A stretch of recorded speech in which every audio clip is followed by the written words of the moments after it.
ஓகேங்க. நம்ம சொன்ன மாரி இந்த புது மண்பானை சட்டி ஃபுல்லாக முழு வேக்காடா சுட்ட மண் சட்டி தான் நம்ம யூஸ் பண்ண போகிறோம். இன்றைக்கி மீன் குழம்புக்கு எப்படி வருதுன்றதை பார்ப்போம் வாங்க. தேவையான அளவு நம்ம எண்ணெய் ஊற்றியாச்சு. எண்ணெய் கொதிக்குது மண்பானை சட்டியில். இது டேரெக்டாக வந்து அப்படியே செய்யலான்றதை விட்டு நம்ம அப்படியே செய்கிறோம். மீன் குழம்பு செய்கிறதுக்கு நல்லெண்ணெய் ஊற்றிருக்கோம். அதுக்கப்புறம் தேவையான அளவு கடுகு யூஸ் பண்ணிக்கலாம். நல்லா பொரித்தோம். தேவையான அளவு வெந்தயம் சேர்த்திக்கலாம்.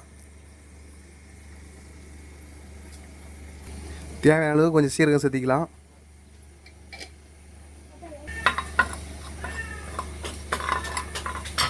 நல்லா பொரிஞ்சு வரட்டும். நல்லா அப்படியே பண்ணலாம். கருவேப்பிலை போட்டுக்கலாம். வெள்ளைப்பூண்டு உரிச்சு வச்சு தான் இதை போட்டுக்கலாம். இன்றைக்கி அமக்கலாமா செமையாக ருசியாக சூப்பராக ஒரு மீன் குழம்பு தயாரிகிட்ருக்கு. ரெடியாக இருங்க, கண்டினியூவாக பாருங்கள். இதுக்கப்புறம் பார்த்திங்கன்னா சாம்பார் வெங்காயம், சின்ன வெங்காயம், மீன் குழம்புக்கு டேஸ்ட்டுக்கு சுவைக்கு எல்லாமே தரக்கூடியது சுவையான சின்ன சாம்பார் வெங்காயம் தான் மீன் குழம்புக்கு நம்ம யூஸ் பண்ணுறோம். டேஸ்ட்டு அள்ளும், சூப்பராக இருக்கும். அதுவும் என்ன மீன் வாங்கியிருக்கோன்னு தெரிஞ்சால் நீங்களே ஆச்சரியப்பட்டு போவீங்க. சங்கரா மீன் நமக்கு பார்த்திங்கன்னா இந்த சங்கரா மீன் தான் இன்றைக்கி குழம்புல கொதிக்க போகுது. அது டேஸ்ட்டு சுவை சூப்பராக இருக்கும், உங்களுக்கே தெரியும். அதனால் இந்த மீன் குழம்புக்கு தேவையானது சங்கரா மீன். நீங்களும் வாங்குங்க, சாப்பிட்டு பாருங்கள்.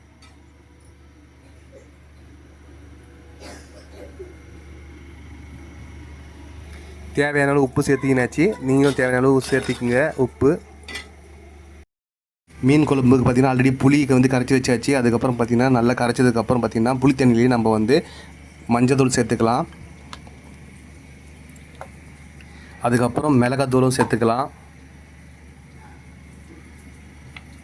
நிறைய பேர் புளி தண்ணி எல்லாமே ரெடி பண்ணிவிட்டு அப்படியே புளி தண்ணி கரைச்சி ஊற்றிட்டாங்கன்னா மீன் குழம்பு ரெடி ஆகிடும். அதே மாதிரி பார்த்திங்கன்னா கரம் மசாலா, தனியாத்தூள் தான் யூஸ் பண்ணிகிட்ருக்கோம். தேவையான அளவு.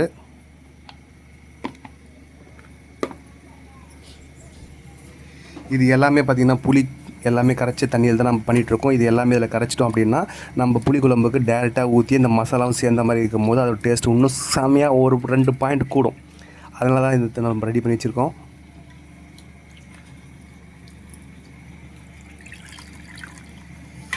தேவையான அளவு புளிப்பு இருக்கிறதான்னு பார்த்துக்குங்க. புளிப்புக்கு ஏற்ற மாதிரி போட்டுக்கலாம். நம்ம மீன் குழம்புக்கு நிறைய பேர் வந்து பார்த்திங்கன்னா மாங்காய் சேர்ப்பாங்க. அந்த மாங்காய் சேர்க்கும் போது அது டேஸ்ட்டு அந்த அற்புதமாக அள்ளுது பாருங்கள் டேஸ்ட்டு. அதனால் மாங்காவும் ரெடி பண்ணி வச்சுருக்கு. இங்கே பாருங்கள், நேற்றே மாங்காய் வாங்கி வந்து வச்சாச்சு. மீன் குழம்புக்கு வேணும் ஸ்பெஷலான்றதுக்காக மாங்காய் ரெடி பண்ணி வச்சாச்சு. ஓகேங்களா. தேவையான அளவு தக்காளி ஊற்றிக்கலாம்.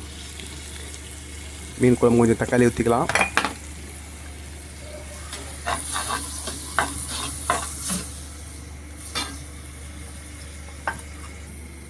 மாங்காய் அரிஞ்சிக்கலாம். நான் உங்களுக்கு மாங்காய் காமிச்சேன் பாருங்கள். அது டேஸ்ட்டும் சுவையும் சும்மா அற்புதமாக இருக்கும். ஆல்ரெடி நிறையா முறை நான் யூஸ் பண்ணும்போது அந்த புளிப்புக்கும் அந்த மீன் குழம்புக்கும் டேஸ்ட்டு சும்மா செமையாக இருந்தது.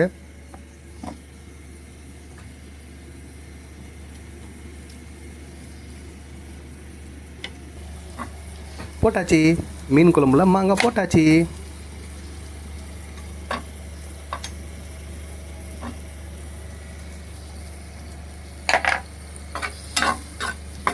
தேவையான அளவு மீன் குழம்பு மாங்காய் சேர்த்துங்க, சூப்பராக இருக்கும். அந்த டேஸ்ட்டும் சுவையும் சேரும் போது அப்படி இருக்கும் பாருங்கள், அப்படி இருக்கும். அப்படியே கொட்டியும் மீன் குழம்பு சேர்த்து போட்டாச்சுங்க. அடா என்னமா இருக்க போது நீங்களே பாருங்கள்.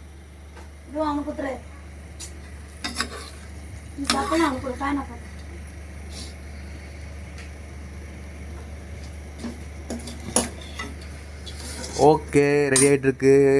பாருங்கள் எப்படி இருக்குது. ஃபைனலாக உங்களுக்கு காமிக்கிறேன். கரைச்சி வச்ச மசாலா புளி எல்லாமே போட்டு மொத்தமாக இதில் ஊற்றியாச்சு.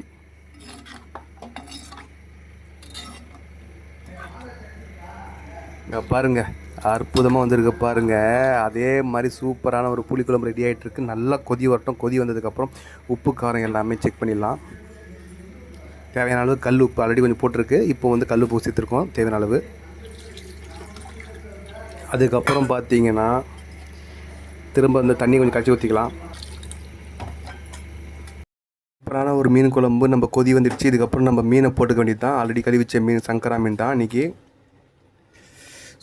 சூப்பராக ஸ்லைஸில் சங்கரா மீன் கட் பண்ணி வச்சுருக்கு. நம்ம குழம்பு கொச்சி ஒன்று இந்த மீனை போடும்போது அந்த தலை, அந்த வால், உடம்பு எல்லாத்தையும் சூப்பரான ஒரு டேஸ்ட்டு கிடைக்கும். திக்காக வேணால் திக்காக ரெடி பண்ணிக்கிங்க. சப்போஸ் தண்ணி மாதிரி வேணுன்றவங்க தண்ணி மாதிரி ரெடி பண்ணிங்க. இப்போ கொஞ்சம் திக்காக தான் ரெடி பண்ணியிருக்கு கண்டஸ்ட்டு.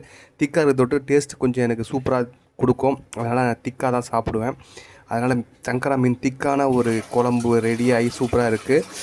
அது நல்லா கொதி வந்ததுக்கப்புறம் சாதத்தில் போட்டு பிசைஞ்சு சாப்பிடும் போது அதோடய டேஸ்ட் எப்படி இருக்குன்றதை காமிக்கிறேன்.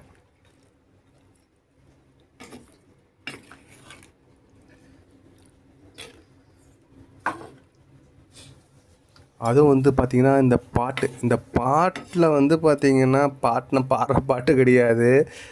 மண்பானை செட்டியை தான் சொல்லிகிட்ருக்கேன். அதில் வந்து இந்த மீன் குழம்பு நம்ம செய்கிறோம். அதுவும் புதுசாக வாங்கின மண்பானை செட்டி தான் இன்றைக்கி செஞ்சிட்ருக்கோம். அதெல்லாம் ஃபஸ்ட் டைம் எப்படி இருக்குன்றத சங்கரா மீனை நம்ம சுவைச்சு எல்லாமே பார்க்கலாம். நீங்களும் மறக்காமல் இதே மாதிரி செஞ்சு பாருங்கள். மண் சட்டியில் செஞ்சு பாருங்கள், சூப்பராக அள்ளும். நிறைய பேர் வந்து விறகடுப்பில் செய்கிறாங்க இல்லையா, அது மாதிரி மண் சட்டியில் செய்யும் போது நம்ம டேஸ்ட்டு உடம்பு ஆரோக்கியத்துக்கும் அவங்களுக்கு வந்து பார்த்திங்கன்னா ஒரு வியாபாரத்துக்கும் உதவும். இதே மாதிரி எல்லாருமே வீட்டில் மண் சட்டி பானை ட்ரை பண்ணி பாருங்கள்.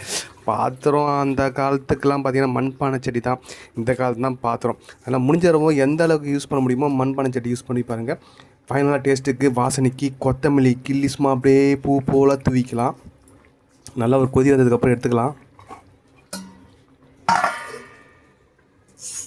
எல்லாம் ஃபேமிலியாக உக்காந்து இன்றைக்கி சாப்பிட போகிறோம். அதுதான் இன்றைக்கி நீங்கள் பார்க்க போகிறீங்க. இங்கே பாருங்கள், சுட சாதம். நீங்களும் இதே மாதிரி மீன் குழம்பு வச்சு சாப்பிடுங்க ஃபேமிலியாக உக்காந்து. அப்போ சாப்பிடும்போது உப்பு, காரம், புளிப்பு என்னென்ன இருக்குன்றதை எல்லோரும் ஒவ்வொருத்தரும் சொல்லுவாங்க. டேஸ்ட்டு எப்படி இருக்குதுன்னு அதே மாதிரி சொல்லுவாங்க. இது மாதிரி ஃபேமிலியாக உக்காந்து சாப்பிடும் போது மீன் குழம்புக்கு என்னென்ன சைடிஷ் வைக்கிறாங்க பாருங்கள். வஞ்சரம் தவா ஃப்ரை சூப்பரான ஒரு இது. அடுத்து என்ன வருதுன்னு பாருங்கள். இங்கே பாருங்கள், மண்பானை சட்டியில் மீன் குழம்பு. இது வந்து பார்த்திங்கன்னா டேஸ்ட்டான ஒரு அருமையான கலாச்சாரம் மிக்க ஒரு கிராமத்து ஸ்டைலில் செஞ்சுருக்கோம். அதுவும் சங்கரா மீன் குழம்பு இன்னும் சொல்ல வேணும். அங்கே பாருங்கள், சூப்பரான ஒரு டேஸ்ட்டு, எல்லாருக்குமே ரொம்ப பிடிக்கும். அதுவும் சங்கரா டேஸ்ட்டு ஆல்ரெடி நிறைய பேர் சாப்பிட்டவங்களுக்கு தெரியும். அதனால் அவங்களுக்கு எப்படின்னு சொல்லுவாங்க. சங்கரா மீன் குழம்பு சூடான சாதத்தில் ஊற்றிக்கலாம்.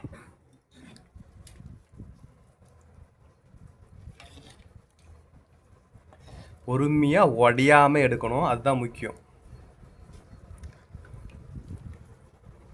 ஓகே, சங்கரா மீன் குழம்பு ஊற்றியாச்சு. நம்ம தட்டுக்கு கொஞ்சம் ஊற்றி டேஸ்ட்டாக பார்த்துருவோம்.